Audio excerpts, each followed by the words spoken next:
Hey, church family, I wonder, do you ever have doubts about whether God will be able to right the wrongs in your life?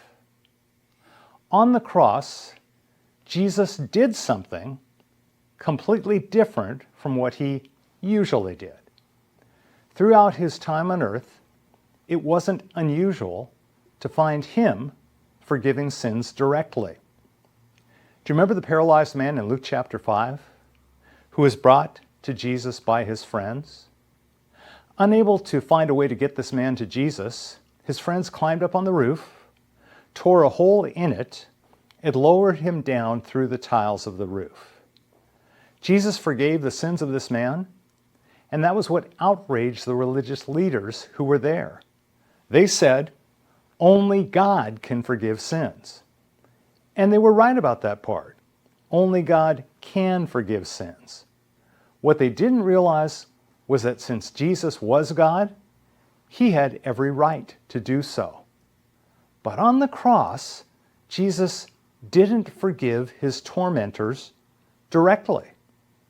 Instead, he prayed, "Father, forgive them, for they do not know what they're doing." Why the change? The reason is because at that moment, Jesus wasn't dying as God. God cannot die. He was dying as one of us, showing us exactly how to handle unfair treatment and horrendous hurts. When the disciple Peter looked back at the crucifixion, he wrote, "When they hurled their insults at Jesus, he did not retaliate. When he suffered, he made no threats. Instead, he entrusted himself to him who judges justly." Peter remembered how Christ did not retaliate against his accusers. Peter remembered Jesus' silence, and that silence spoke volumes. Jesus entrusted himself to God. Jesus, who had the power to call down legions of angels, chose instead to entrust himself to the Father's justice.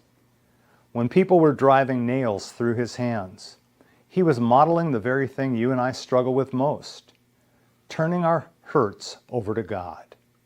The reality is, if you can trust God with your heart, then you can trust him with your hurt.